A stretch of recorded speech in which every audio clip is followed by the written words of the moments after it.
inquiry in theory. So one thing that I really love is that inquiry, for me, the two most important things are being a critical thinker and reflective.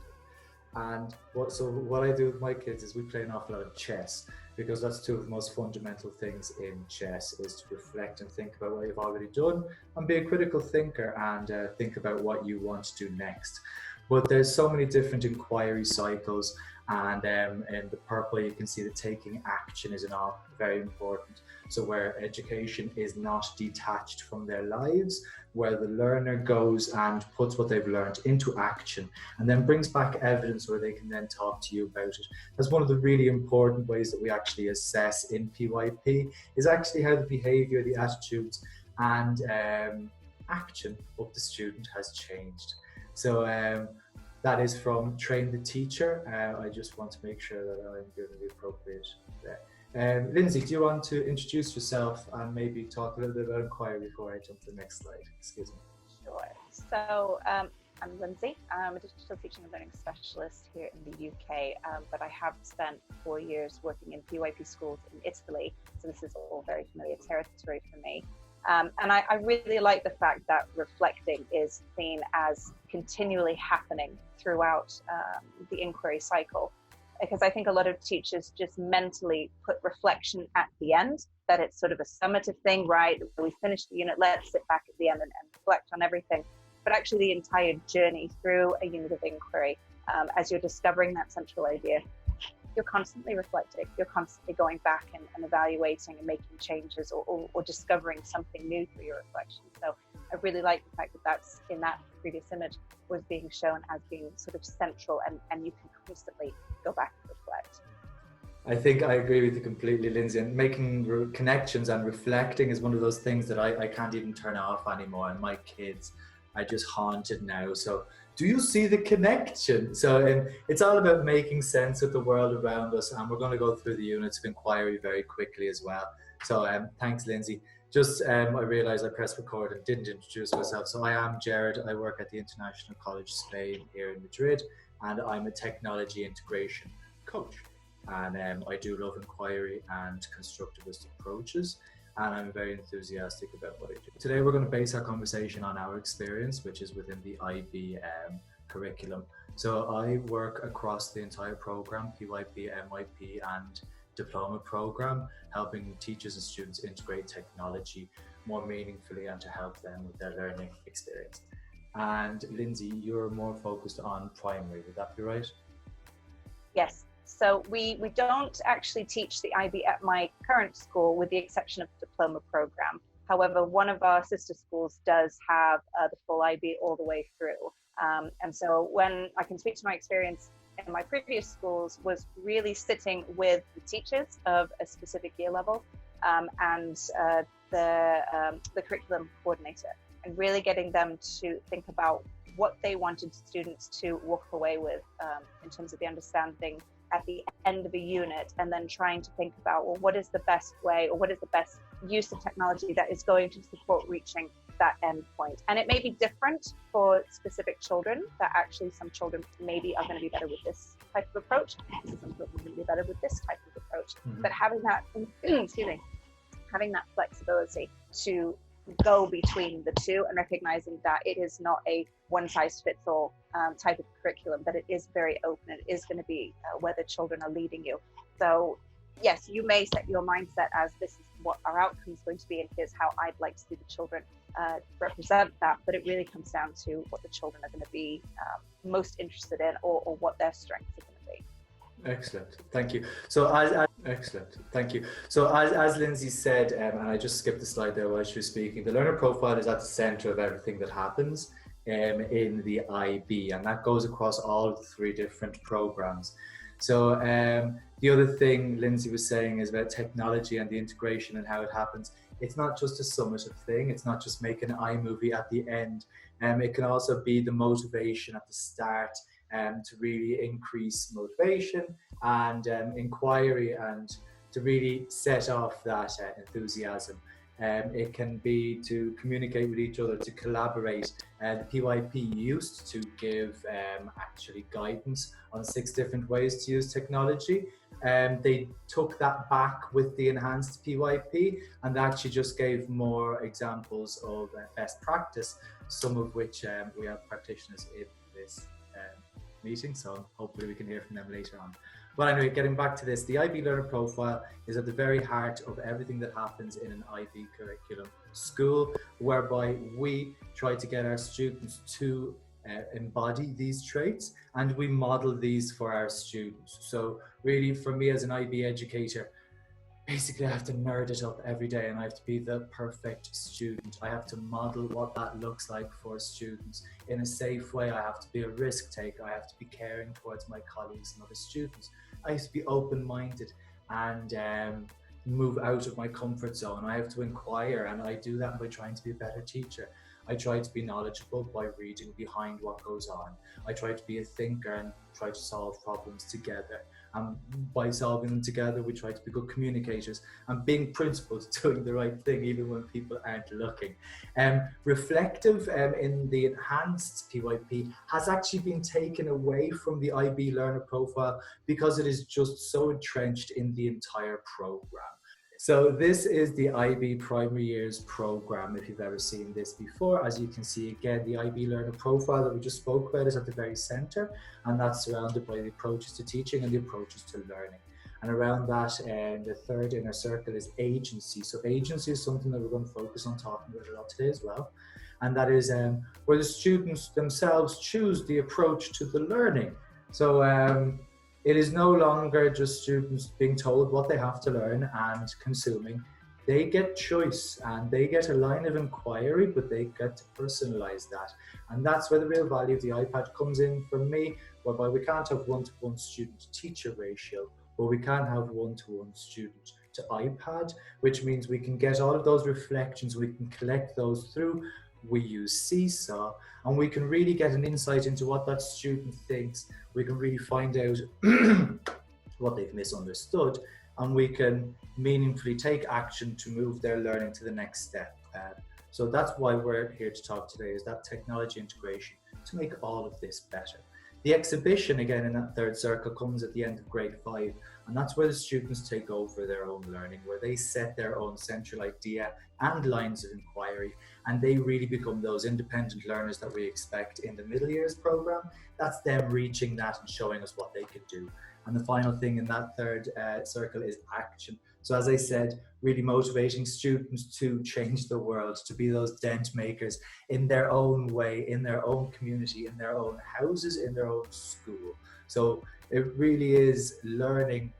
For me, it's alive. It happens all around you. Kids don't sit in classrooms. They're constantly chasing circles around, I don't know, looking for shape hunts. And it's fantastic. And as you can see, the different curricular focus: science, arts, mathematics, social studies, language, and physical, social, and personal education. Around that, again, the second outer circle, we have the UOI, the units of inquiry. So these are transdisciplinary, and they go across every single grade level, and there are 6 of them every year. Now with the enhanced PYP, you can choose to do, for example, where we are in place and time over the course of an entire year, while having the other 5 spaced out.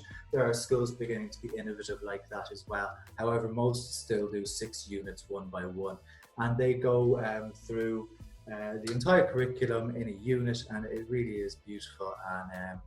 And finally, at the very bottom there, we have international mindedness. So I'm European first and foremost, and then I'm Irish. For me, you know, it's a funny thing to be internationally minded. And it's something that we really cherish. In my school, we have 70 nationalities, and that really does impact the learning and the teaching. And English is an additional language, and now with the enhanced PYP, we have trans-languaging. So that is just dropping in your own and celebrating native tongue as well. This is all value. The learning and the knowledge and the cognitive part of education isn't associated with language. So let's celebrate language and everything else. I've been talking for a long time. Lindsay. No, I was just going to say, I think you've explained it incredibly well. And one of the things that I think most educators, when they start teaching an inquiry-based approach, it's really hard to initially break away from what we know in the traditional sense of, if I'm just allowing open inquiry, how am I going to assess this? And I think we're going to talk about assessment in just a little bit.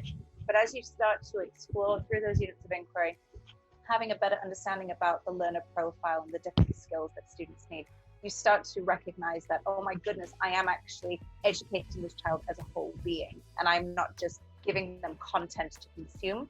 And then you're actually starting to break free of the classroom, because of the way that the units are designed to make you go deeper and to make you have this more complex understanding of the world around us. The students then start to make those important connections beyond the classroom, even at just such a young age. They're able to then think in the bigger spectrum of, okay, I come to school and I start to develop my learning and understanding, but actually I can take this beyond the classroom, and I can now start to apply the different things that I'm learning about in my classroom, in the world around me, or in my community. And that's where I think you then go into things like action, where you see children taking what they've been exposed to, recognizing its place in the world, and then like some of these things, advocating or participating in things that are happening in the community. So it's something that I'm really, really passionate about. This next screen that I have is from Chris Gadbury. So the first thing I want to talk about there are the key concepts. So when we are now just jumping straight into the learning and the teaching experience, and we have some key questions that we want students to really go through and analyze. We don't have to use all of these all of the time, but we do choose when to use, and we try to get them all in the same year to develop those skills. But for example, asking questions like, what is it like? How does it work? The function, causation, why is it as it is? So really training those critical thinking skills. How is that connected? So social inequality, for example, how is that connected to political decisions that are made? Well, wow, when you say that to an NYP grade 8 student, they're really going to jump into that, and just by creating the right question, I suppose. And these are the key concepts. So the perspective, so for example, I see the religious symbols there, and just looking at the same story from different perspectives. Again, as a critical thinker, that's invaluable, because you're going to find out ways to respectfully have a discussion and value other people's point of view, albeit contrary to yours. And then finally, responsibility. So everything that we learn about, be it history, geography, mathematics, literature, we have responsibility as people on our planet to use these skills for good. So that's always intertwined there. Now, one of the things I love are the ATL skills, the approaches to learning, and they also go from 3 years of age all the way to 18 in the IB program. So we want to develop the social skills, research skills, thinking skills, communication skills, and self-management skills. And again, so like the key concepts, when we're developing our plan for the unit, so each 6 units, you will pick some of these social research and thinking skills with those key concepts, and you blend them in for your unit of inquiry that you've developed over years. And you really, when you get some practitioners doing this, I mean, in my school, I think 40 or 50% of the teachers have doctorates in their own right, and they've been teaching the inquiry method for longer than I've been on this planet. So it really, you get to see some amazing things when people really entrench these approaches to learning in their teaching and the inquiry. And then the transdisciplinary themes that we have talked about again. So one thing I just do want to reiterate, and I find there's a lot of value in, is actually being able to choose if you want to put one of those all throughout the year. So I've been campaigning in my school to get where we are in place and time as a whole year-long unit, and every 2 weeks we would reveal a new date and a new event on a timeline that would link in to the unit that we were doing at the time. So really linking in those 2 transdisciplinary themes. It's really difficult to get people to change their curriculum though, because they're really passionate. So we'll keep that one in the back pocket. So as we move on down here, we can see the learner profile attributes that we've gone through already. I'm not going to go through those again. We have our approaches to learning, which are definitely based on inquiry. You're going to focus on conceptual understanding, which is a beautiful thing to see happening in the class. Developed in local and global context. So I think Greta has been one fabulous one this year, where we've been able to use a global example and then focus on these things in our own environment, and even still in our houses when we were in confinement, really being able to promote recycling, because everybody could do that at home, really made us feel like a community as well. Then we see the central idea of the lines of inquiry, the learning and teaching, and the very top thing there under the learner is agency. And it's been hidden by my participants list, but I do think technology plays a feature on that third row on the bottom right. I really like that idea, and what you were saying about having a year-long unit, which I know for some teachers probably sounds like an absolute nightmare. Thinking, okay, if this is going to go for the entire year, how am I going to keep up with this? But actually, if you have almost early childhood children, when they do this, when I've seen early childhood teachers do this, they do have the unit go the entire year, and sometimes they may dip deeper into a particular unit and sort of leave off some of the others. But by having those year-long units, you're constantly dipping into concepts or those lines of inquiry, or touching on skills as they're coming that you can make those connections with. And so I think by encouraging teachers to think, not so much just, this is the 6 weeks I'm doing this, this is the 6 weeks I'm doing this, this is the 6 weeks I'm doing this, but actually by making it more open and flowing, and then supporting that abstract understanding by having a more conceptual realization in your classroom through a display that's documented when you're making these types of connections and getting the children involved in that. I think it takes on a whole new meaning, because you're right, I've seen some teachers that when they teach math, they think, okay, I'm just going to plow through the textbook because that's what I've got to teach. But they never take the time to go, okay, I need to go back and I need to make a connection from when we were talking about this concept to now we're building on that with this concept. And hey, do you remember when we did this? And demonstrating to children that connection that's naturally occurring, rather than going, we're teaching this and it's in isolation, we're teaching this in isolation, and this and this and this and this. Because then children start to understand that I only have to care about this right now because this is what you're teaching me, this is what you're telling me I have to focus on. And then we're going to move on to something else and I don't have to care about that anymore. I've got my score, I've got my grades to pass, and then I can just move on. But actually by continually, like you said, making those connections and continually building upon it and constantly referencing back to what we've already done and where we're going to be going, it has a whole new meaning for children. And that really is the way that we see the world.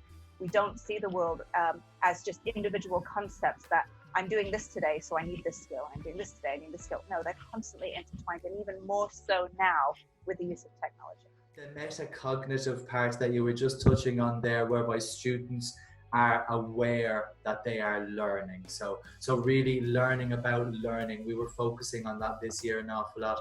And just to, I know it's on the top of your screens there, how we express ourselves, how the world works, those transdisciplinary themes. We actually found out that students didn't make the connection that they were studying the same 6 themes every year. So we said, okay, so when the teachers are presenting these from now on, we're going to have a colour plan for the entire unit, and for the title and everything, we're going to change the backboards so that the students really become immersed in that colour and unit. And it happens year on year. So really creating that metacognitive connection and making students more aware of that in very subtle ways, and then letting them lead it with their agency is really what we try to do in PYP. And it's really being hands off while having everything under control is a balancing act that is, it's amazing. Just to piggyback on that, Laura's just mentioned something here about documentation. And I think we as teachers think documentation is something we take ownership of. If I'm going to sit here and take notes on how you are doing, and you're completely removed from this process, when actually we can get children to engage in conversation, and we can document that conversation not only through handwritten notes, but through visuals, or through having an iPad right there to videotape us having that conversation, and the child is actively being engaged in that. But then when you're building a visual documentation in the classroom, providing children even something so simple as a piece of string and saying, okay, take a look at this. Do you see any kind of connection that we can physically make between what we've been doing and what we are currently doing? And having them actually taking that piece of string and making that visual connection, it solidifies it in their mind as this is not just something we are talking about and I'm telling to you that we're making this connection. You are now actually realizing it, and you are able to demonstrate that understanding through this piece of string. So I just wanted to add that in there as well. That's really good. Thank you very much. So I just aware of time, and I do want to hear everybody's voices here. Excuse me, but just for some people who might not have the background, I did want to give this in IB. So I will stop in very, very shortly, I promise. Agency. So making students the owners of their learning with their voices, with their choices, and eventually, hopefully, with their actions. I'm not going to dwell on that too much. It's something that's just been really introduced with the enhanced PYP. It is something that we always try to do through action, but we've really seen the potential of action and the different ways that action can happen, and that has now grown to be agency. And the IB actually say students can now be agentic, just so you know. So I had never heard that before. So he or she is a very agentic student, means that they show an awful lot of agency. So I think people don't, for example, praise children for their agency. Well, we should. For having their voices heard and making good choices and influencing other children's choices. Again, it is a magical thing when you see it happen in the classroom, and it really does happen. I'm going to stop sharing my screen now. Like I said, if anybody wants to have a chat, please feel free to open up your microphone now. I haven't looked at the chat. I'm going to stop sharing my screen. Thanks for listening, guys. Let the discussion begin. No, nothing. No. Tumbleweed. Alicia, we can't hear you if you were talking. I was just mouthing Jared. He was just saying tumbleweed. Friggin'. No, I'm not directly in the PYP. I did have a 6-month chance to enter this the IB program. I found it extremely complex, but I love the way how you broke it down. If I had had this kind of introduction, I would have understood it much quicker. My question would be at the end of your presentation now, do you actually also assess things like agency or ownership or these other abstract concepts? Because do you have some kind of rubric where you go, this box is ticked, this box is ticked, or is it just a thing? So again, that's a really good question. And again, with the IB, so again, this framework is done all around the world, some with technology, some without. We have the opportunity that when we want to actually assess a student's action and agency, we send home a form to the parents once every 6 unit of investigation, and we ask, have you seen any action at home? So there's that assessment from the parental side that actually feeds back into our overall assessment as a school. Because at the end of the day, the family and what happens in the home is the primary education of our students. And what we do in school is we try to bring that back into a way that society finds acceptable. But in the IB, we really just celebrate students for their differences and their voices. And different schools do it different ways as well, Alethea. So that's how we do it. I don't know if anybody else has any other experience. I'm just going through the chat, so I might say some random things.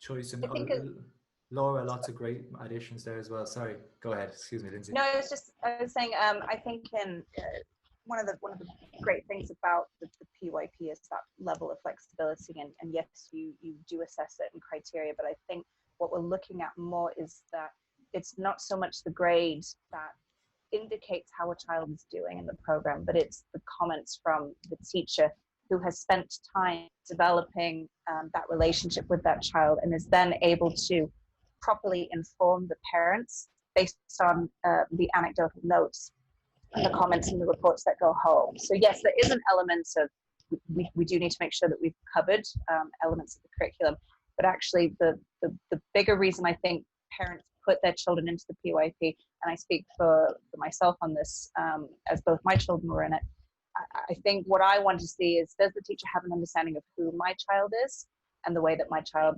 thinks and interprets the world? Because in order for me to have that understanding and to support my child, I need to know that the teacher knows it first, because the teacher is the one that then tells me, here is your child as I see them, and here's how your child has indicated to me their understanding of what they've been exposed to, and here are ways that you can continue to nurture your child in that same type of way going forward. So I as an educator obviously have the inside scope on how to teach my own children concepts, but what I can't necessarily do as a parent is get to have an understanding of how they are developing from the outside perspective, if that makes sense. That's where I think the PYP can step in and say, actually, here's how we see your child developing when we remove you as the parent, to have them being taught in the classroom where there is no outside influence. And actually, we're really seeing their true self develop, if that makes sense. No, it makes sense. I mean, I'm not actually focused on grading a curriculum grading at all. In fact, I'm actually for, I have realized that a teacher's, an educator's job has, for me, even maybe become a little bit more complex in the sense that we are mentally at least ticking boxes. We're trying to see, okay, can I promote creativity in this child? Is there evidence of creativity? Is there what are the communication skills? There are a lot more columns to check, a lot more things to check, because we realize I'm not just teaching English, I'm helping a learner how to learn. Yeah. And then there are different aspects of learning. So I kind of feel there's a lot to do, and there's, you have these, like 3 or 4 lessons a week, and I'm lucky I only have 25 students. I don't have 3, 4, 5, 6 classes. Yeah, so I'm just wondering, how do you guys developed efficiencies for yourselves to track all of these things, or do you not do that? Well, I think. Can I jump in just for 1 second? So there's a couple of things I want to say. First is IB training is really good quality. As far as professional development, Apple is amazing. As we all know, you go to an institute and you just learn, and you're like being at Disneyland. It's just so easy to learn. But IB does quite a good job at PD as well, but it's a big investment on behalf of the school. You can do it presentially, or you can do it, but there's an awful lot of educators online as well who really do share what they know an awful lot. I do as well see, Chris, you have your camera on. I do want to introduce you into the conversation as well. Chris, if you didn't know, is in Southwark in London in an international school. And the reason I made the comment earlier was because, Chris, your school was actually featured in some of the enhanced PYP documentation. Is that right? For the technology integration and how it goes well. Yeah, well, I mean, just going back to Alicia's question, I think, depending on the subject you're teaching, so whether you're a homeroom teacher or whether you're a specialist, then you would have your focus within the approaches to learning. So you wouldn't be covering all of those skills, say, in one unit. You would really focus on, okay, this is a research focused unit, so we're going to focus on research skills. And so we want formulating questions, looking for correct sources, being able to summarize. And so for us, Seesaw has been a really good tool for that, because we have all of the skills built into our Seesaw platform. So we would tag every assignment or every piece of work with the skills that are being developed. So as a teacher, you can go into the back end and then be able to see, okay, this is where the kid was at the start of the year or 2 years ago. This is the progress they've made. And it's very much qualitatively based rather than being a grade. I mean, different schools have different approaches, but at South Bank, we don't give a grade for something like research skills. It's really just about that progression and that development. Just to make sure they're really thought about and brought into the lesson and the unit in so meaningful way, really. Yeah, I did try to get an awful lot of information there across, and IB is kind of like that. You really take an awful lot of time to really dissect these things over years of practice, and then, oh, that's what trans languaging is. You know, but I would say inquiry and constructivist approach is one thing that really has. But the student voice, so I'm just trying to remind myself to keep going back to these talking points. Voice, choice, and ownership. So excuse me. Thanks, Chris, for that. Lindsay, back to you. No, I was just going to piggyback off what Chris was saying. Is I think you do look at your units and you make those connections yourself as an educator of going, okay, if this is a research-based unit because it is about looking back in time, you obviously are picking. You obviously are picking certain skills to cover, and those are what you're going to be looking for. However, it is open to where there may be a great opportunity to have different communication skills that may develop that you hadn't originally planned on using the unit, but it's just developed based on what the children are taking with the unit. But I do think you do narrow your scope a little bit in saying, okay, it's not possible to assess absolutely everything in this unit, but I do want to make sure that I'm hitting this. So I just see that everybody who has their camera on has had a chance to speak. If there's anybody who doesn't want to turn on the cameras, who does want to say anything, just please let us know in the chat or raise your hand. I'm going to jump on to the next talking point which we had, which was the role that technology plays. So this really is the meat of what we're here to talk about today, and that is how the iPad really helps in this inquiry cycle. Like Chris, we use Seesaw. One of the questions I wanted to ask Chris actually was that those skills, we decided not to develop the skills because in the platform in Seesaw, they're not actually shared with the student. It's all on the teacher's side, as far as I remember. So we really wanted to share that progress with the child because, as you touched on, Alethea, the grading and the assessment, it doesn't come with any type of stigma or cliche. It's how am I as an individual developing through this world of space and time, okay? And we really do, the students do value that they have different weaknesses and strengths to their colleagues who all speak different languages to them. Because it's an international context, some of these things, they really do just click into place. And I'm not trying to say that they're going to be easy to replicate in any other school. For example, I know some schools here in Spain have 99% Spanish children, and they try to implement an international curriculum, and they come across some obstacles in that you're not able to draw upon your audience's wide experience if there is not a wide experience. So really going to a rich international school, really, for me, yes, it's the curriculum, but one of the most fantastic things we have is the international bazaar, because we have an enthusiastic parent community who put on one of the best festivals, I think, in Madrid. There's like 70 tents with food from all around the world. The dance routines is, yeah, it's a community, really. In a day and age where community is hard to find, and we have it in the Apple community, I think, and the international school community.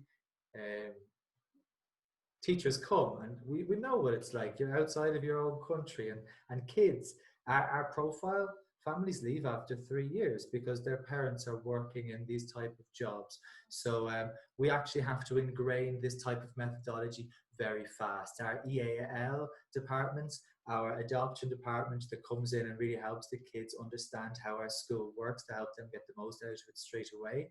I've seen students go from having no English to having perfect conversations in a term, okay? And technology plays a massive, massive role in that. And Seesaw, like Chris said, we went into lockdown, and our students in a school of 400 in the primary school did 120,000 activity responses. The role technology plays. Lindsay, please. No, I think you hit the nail on the head there.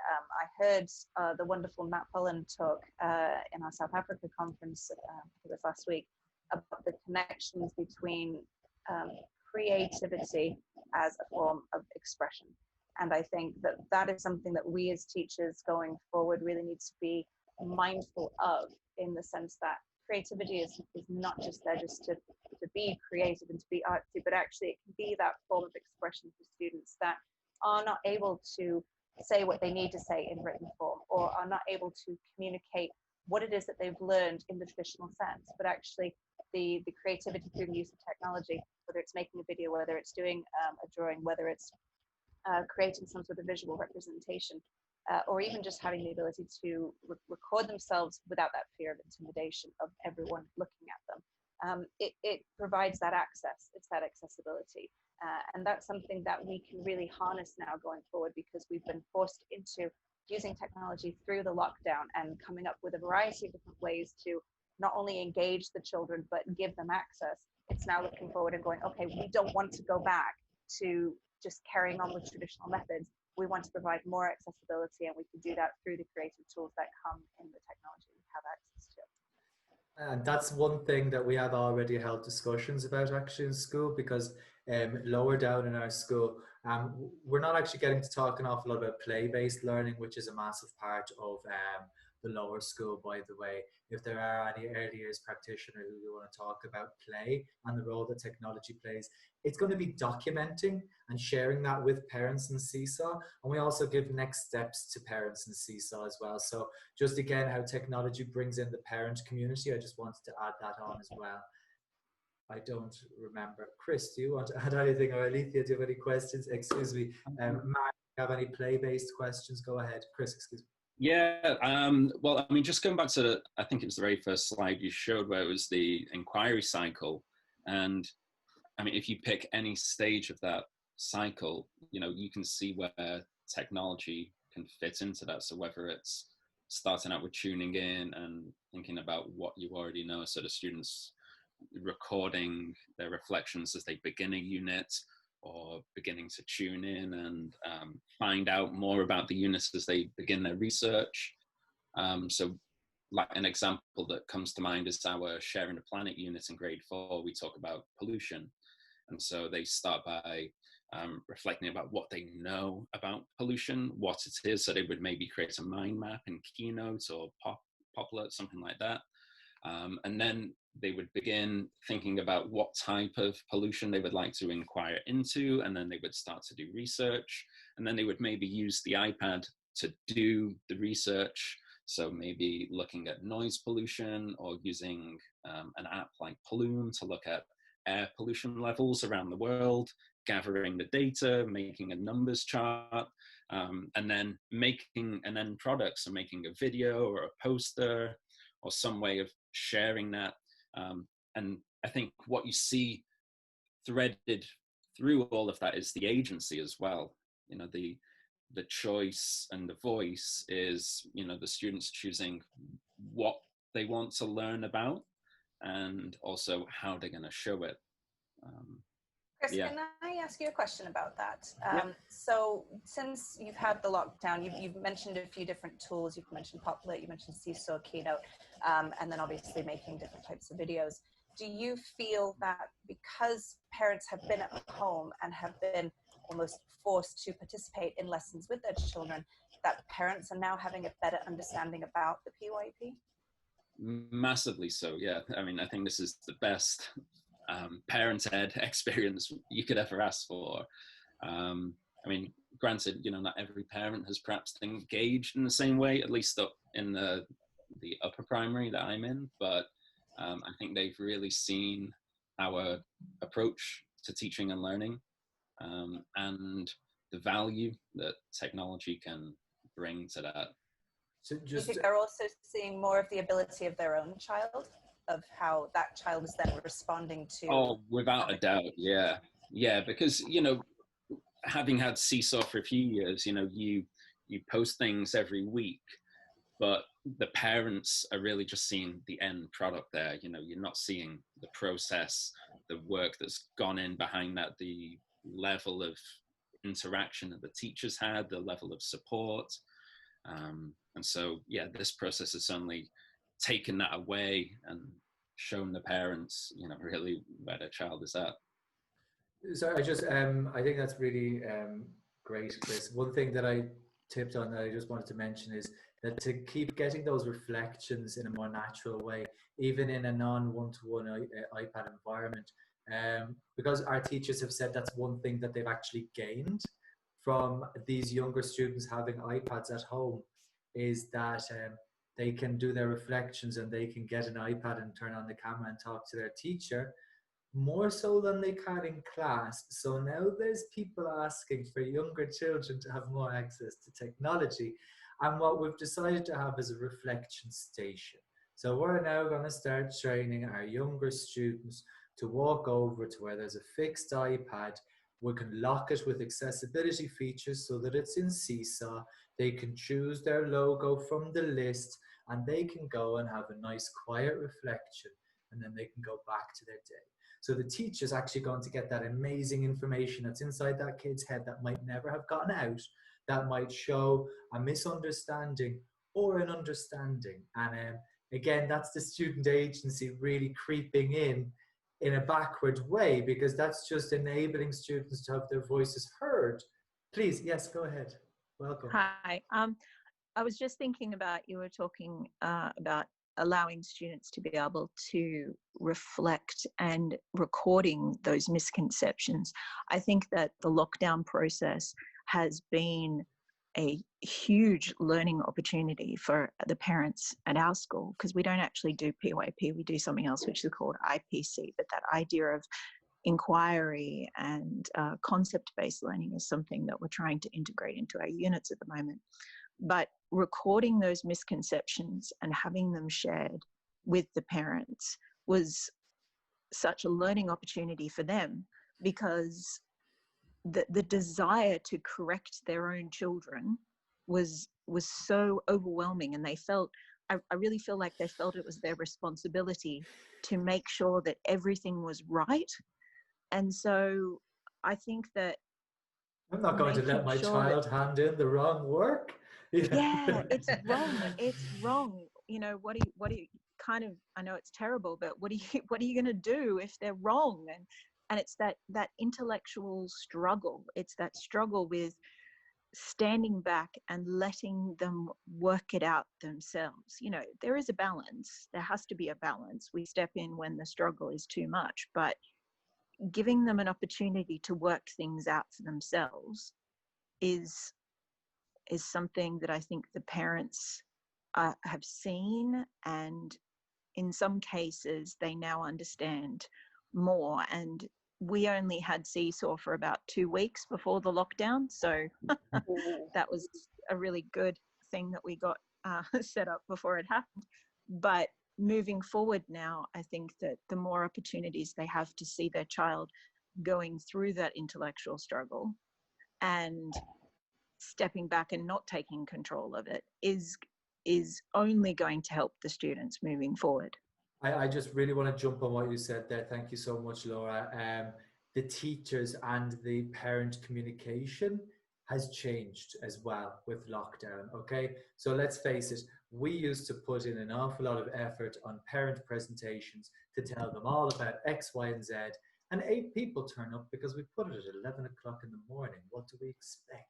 Okay, teachers can't stay until 6 and parents can't come until 6. You know, it was always this dilemma. What do we do? The Zoom has become normal. We had like 50 parents come to an information evening about how we were going to adapt and change to Zoom and use Seesaw, and really listen to them and give guidance, because an awful lot of the problems parents had with adapting to this was they had no idea.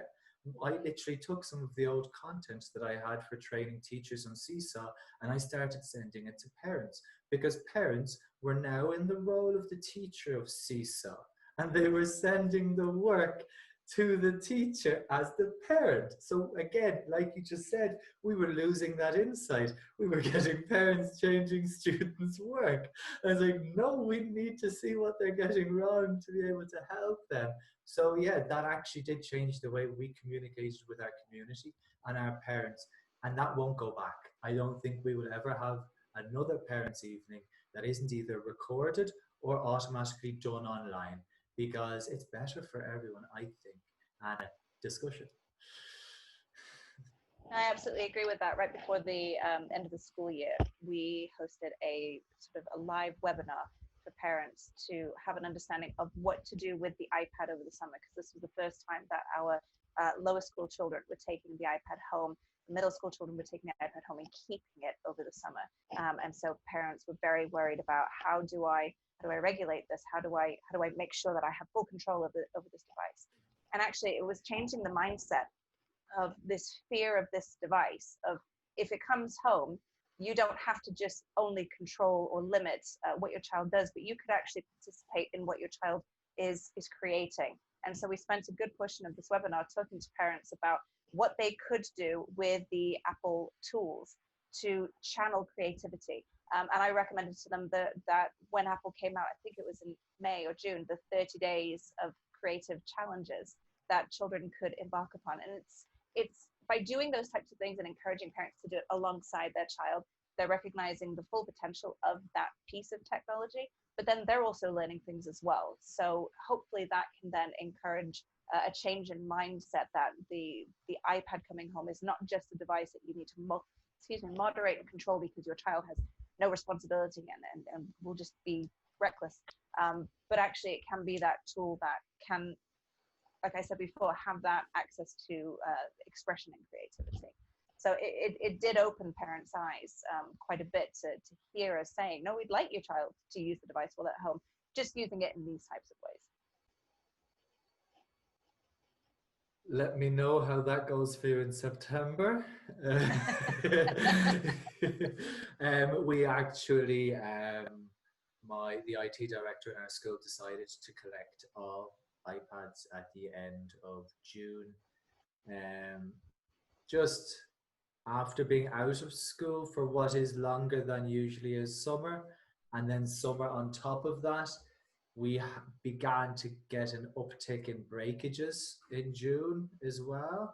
Just people getting lazy, forgetting class rules and stuff, you know. So we saw a bit of a risk, and we said, let's get all of the devices back and get them ready and in perfect working order for September, because we don't know what's going to happen. Yeah, September is going to be a different ours was thing. really just to try and limit the number of kids that had to come back on campus and return the device. And as I mentioned to you before, it was a huge, we have a massive population of our campus. So trying to orchestrate that many people physically being in the space, the risk was just too high at the time.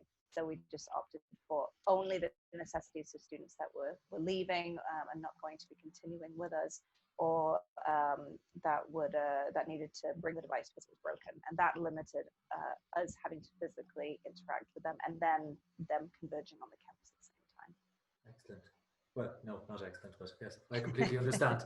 Excuse me. While I was listening to you, and I just saw it was 11:51. I saw Mark said as well, people are talking about takeaways now. So please, a takeaway I would like everybody to take from this is let's please continue this conversation about inquiry and technology integration, because it is a little bit different, shall we say, to mainstream teaching.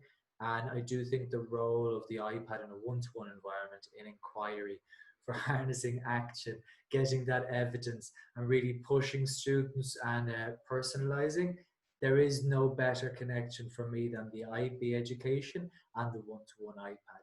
So if you want to start a conversation in any way in the app on the inside or on Twitter, please, I love talking about this stuff.